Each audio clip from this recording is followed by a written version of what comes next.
हाय, आपके साथ मैं हूँ Surabhi Sharma. India TV YouTube channel subscribe करिए, बेल आइकन दबाएं। मुंबई में अनलॉक होते ही भीड़ कितनी आउट ऑफ कंट्रोल हो गई ये आपने देखा। जो हाल मुंबई का है वही दिल्ली का भी है। बसों में भीड़ है, मेट्रो में भीड़ है, बाजार भीड़ से भरे हैं। सकरी गलियों तक में लोगों का हुजूम जुट रहा है। जिस कोरोना को दूर दूर रहकर हराया जा सकता है उसको न्योता दिया जा रहा है। दिल्ली से मुंबई तक क्या हाल दिख रहा है उसकी एक रिपोर्ट देखिए। ये रिपोर्ट देखकर इस बात का अंदाजा लगाया जा सकता है कि कोरोना की तीसरी लहर का खतरा कितना बढ़ गया है। दिल्ली मुंबई में आज अनलॉक का दूसरा दिन, लेकिन अनलॉक के पहले दिन जो तस्वीर आई वो चिंता बढ़ाने वाली है। लॉकडाउन का ताला खुलते ही लोग बेपरवाह हो गए, सड़क मार्केट में उतर आए। कुछ लोगों ने मजे के लिए भीड़ जुटाई तो कुछ लोगों को ऑफिस जाना था, दूसरे जरूरी काम भी निपटाने थे। ऐसे में मेट्रो और बस में भीड़ नजर आई। दिल्ली से लेकर मुंबई तक अनलॉक हो चुकी है। अनलॉक आया तो भीड़ भी लाया। लोगों के ऑफिस खुले, दुकानें खुली, मॉल्स खुले तो सड़कों पर जनता का रेला भी दिखा। अनलॉक के पहले दिन बसें भरी हुई नजर आईं। मेट्रो स्टेशनों के बाहर लंबी कतार दिखी। बाजारों में लापरवाही दिखी। लोग बेपरवाही से यहां वहां घूमते और सोशल डिस्टेंसिंग को तोड़ते नजर आए।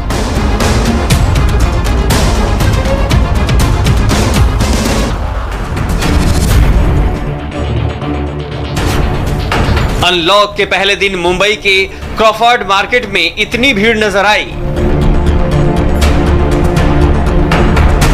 बेहद संकरी जगह पर इतने लोग उमड़ पड़े कि कोरोना के लिए बेहतर माहौल बन गया। जिस कोरोना को दूर दूर रहकर हराया जा सकता है, क्रॉफर्ड मार्केट में सारे नियम टूटते नजर आए। हम मौजूद हैं मुंबई के क्रॉफर्ड मार्केट और मंगलदास मार्केट के पास, जहां पर दक्षिण मुंबई का इलाका है और मार्केट में पहले दिन ही भारी भीड़ जो है दुकानों पर दिखाई दे रही है। 4 बजे तक अत्यावश्यक सेवाएं छोड़कर बाकी दुकानें जो है खुली रहेगी और मुंबई में 4 बजे तक जो है वो धारा 144 लागू है, यानी कि जमावबंदी रहेगी। लेकिन यहाँ पर हर दुकान के सामने आपको काफ़ी भीड़ नज़र आ रही है। सोशल डिस्टेंस का यहाँ पर पालन होता नज़र नहीं आ रहा है और इसके अलावा कई ऐसे भी लोग हैं जिन्होंने मास्क नहीं पहना है।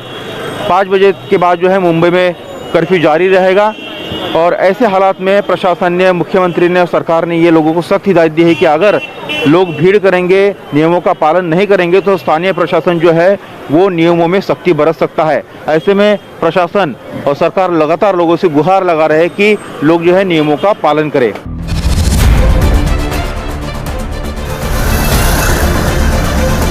बेस्ट की बसों में चढ़ते हुए लोग महामारी को बिल्कुल भूल ही गए। मुंबई में लोकल ट्रेनें नहीं चल रही हैं। बेस्ट की बसों पर ही पूरा पब्लिक ट्रांसपोर्ट टिका हुआ है। अनलॉक के पहले दिन लोगों ने ऑफिस जाने के लिए बसों का इस्तेमाल किया। हालत ये हो गई कि बसों में तिल रखने की भी जगह नहीं बची। अब ऐसे में कोरोना फन नहीं फैलाएगा तो और क्या होगा। सुबह से ही बस स्टॉप के पास में खासतौर पर भीड़ इस तरह से नज़र आ रही है। हालांकि सीटें जिस तरह से लोकल ट्रेनों की शुरुआत करनी चाहिए थी, लेकिन मुंबई शहर लेवल 3 की कैटेगरी में आता है, जिसके तहत लोकल ट्रेनें शुरू नहीं की गई हैं। बेस्ट प्रशासन ने बेस्ट की बसें शुरू की है, लेकिन साफ तौर पर जिस तरह से सोशल डिस्टेंसिंग का वायलेशन होते इन बस स्टॉप पर नज़र आता है। ट्रेनें जिस तरह से आम यात्रियों के लिए नहीं शुरू की गई है, उसके कारण लोग बस पर ही निर्भर है। क्या कहेंगे, कहाँ जाना है आपको? तो लालबाग जाना है। तो कितने देर से खड़े हैं यहाँ पर? आधा घंटा हो गया। 1.5-2 घंटा तो कॉमन है आराम से, मगर ये मनमानी करता है, मनमानी चल रहा है ना। ये बीएसटी वाले का ही मनमानी है। मुंबई में दूसरी बार लगे लॉकडाउन से अर्थव्यवस्था पर करारी चोट लगी है, लेकिन जान भी जरूरी है और जहान भी। ये सोचकर इतने मुंबईकर घरों से बाहर निकले कि कई जगह ट्रैफिक जाम भी लग गया। जो गाड़ियां हैं वो कितनी ज़्यादा तादाद में सड़कों पर उतर आई हैं। जो लॉकडाउन का पीरियड था उसमें इस तादाद में गाड़ियां नज़र नहीं आती थी। इस तरफ का भी नज़ारा जो है कैमरामैन मिलिंद को कहूँगा यहाँ पर वो दिखाएं। देखिए इस तरफ भी आप गाड़ियों का रश दे सकते हैं। जो सड़क है यानी जो हाईवे है उस पर किस तरह से जो वाहन है वो आ चुके हैं। बसें हैं, ट्रक हैं, टेम्पो है, 4 व्हीलर है, ऑटो रिक्शा है। ऑटो रिक्शा और टैक्सी ज़्यादातर इस लॉकडाउन में अपने घरों से बाहर इनके मालिक नहीं निकले थे, लेकिन अब जैसे ही अनलॉक शुरू हो गया है, दोबारा इन्हें भाड़ा मिलने की, किराया मिलने की जो उम्मीद है वो नज़र आई है और बड़ी तादाद में जो ऑटो रिक्शा हैं, टैक्सी हैं, वो सड़कों पर उतर आए हैं, जिसकी वजह से ट्रैफिक हमें स्लो मूविंग नज़र आ रहा है। ताला खुलने के पहले दिन जो तस्वीर मुंबई की रही, वही तस्वीर दिल्ली की भी थी।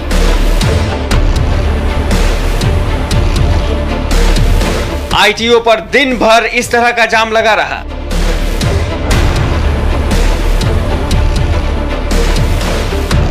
सड़कों पर गाड़ियों का प्रेशर बढ़ा तो दिल्ली मेट्रो में भी दबाव बढ़ गया। मेट्रो स्टेशन के बाहर 2 किलोमीटर तक लंबी लाइन नजर आई। मेट्रो सिर्फ 50% कैपेसिटी के साथ चल रही है। मेट्रो की फ्रीक्वेंसी भी कम रखी गई है, इसीलिए मेट्रो स्टेशनों के बाहर भीड़ नजर आई।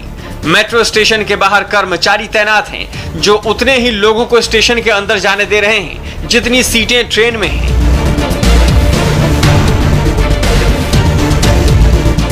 दिल्ली मेट्रो में कल राइडरशिप का रिकॉर्ड भी टूटा।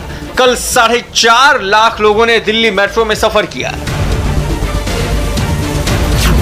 मैं इस वक्त वैशाली मेट्रो स्टेशन पे हूँ और गाजियाबाद से जो हज़ारों लोग राजधानी दिल्ली में नौकरी के लिए जाते हैं, अपने दफ्तर को जाते हैं, मेट्रो के जरिए जाते हैं, उनकी ये कतार देख सकते हैं कितनी लंबी है। दरअसल इनको मेट्रो के जो तमाम ऑफिशियल्स हैं उनके द्वारा रोका गया है कि एक ट्रेन में सिर्फ 50% लोग ही सफ़र कर सकते हैं। इस लिहाज से ये लोग क्यू में रहेंगे और जब इनको इजाज़त दी जाती है उसके बाद ये लोग आगे बढ़ते हैं। तमाम जो भी यात्री है उनको उनके बैग, उनके सामान का पहले सैनिटाइजेशन किया जाता है, हैंड सैनिटाइज किया जाता है, फिर उसके बाद अंदर मेट्रो के परिसर में घुसने की अनुमति दी जाती है। दरअसल अनलॉक 2 के तहत बाजार खोलने की इजाज़त दी गई है और प्राइवेट ऑफिसेज को भी खोलने की अनुमति दे दी गई है। 50% लोगों को ऑफिस बुलाया जा सकता है, लेकिन सड़क पे देखेंगे अचानक से बहुत ज़्यादा भीड़ बढ़ गई है और यही हाल मेट्रो स्टेशन पे है। खासकर अगर वैशाली की बात करें तो ये बहुत सारा जो इस आसपास का इलाका है उसको कैटर करता है और वहाँ से हज़ारों लोग मेट्रो से सफ़र करते हैं। और 28 दिन बाद जैसे ही मेट्रो का परिचालन शुरू हुआ है, लंबी कतार आप देख सकते हैं वैशाली मेट्रो स्टेशन पे। जहां तक आपकी नज़र जाएगी, जो मेट्रो परिसर है उससे आगे मेन रोड तक लोग लाइन में लगे हुए हैं और काफ़ी बड़ी तादाद है इनकी। दिक्कत सिर्फ एक ये है कि तमाम वो लोग जो अपने ऑफिस मेट्रो से जाते हैं उनको एक साथ मेट्रो में सफ़र नहीं करने दिया जाएगा। नए नियम के तहत सिर्फ जो सीटिंग कैपेसिटी है उसमें भी सिर्फ 50% लोग ही बैठ के यहाँ से सफ़र कर सकते हैं और यही वजह है कि इन लोगों को यहाँ पे लाइन में लगना पड़ता है। मुंबई में कल कोरोना के 730 नए केस सामने आए तो दिल्ली में ये संख्या 231 रही। दिल्ली और मुंबई में कोरोना कंट्रोल में है और इसीलिए अनलॉक हुआ। लेकिन पहले दिन भीड़ का मंजर हैरान कर देने वाला है। याद रखिए, कोरोना केस कम हुए हैं, कोरोना का वायरस अभी खत्म नहीं हुआ है। हाय, आई एम सुरभि शर्मा। खबरों से अपडेट रहने के लिए India TV YouTube channel subscribe करिए, साथ में बेल आइकन जरूर दबाएं। जुड़े रहें इंडिया टीवी के साथ।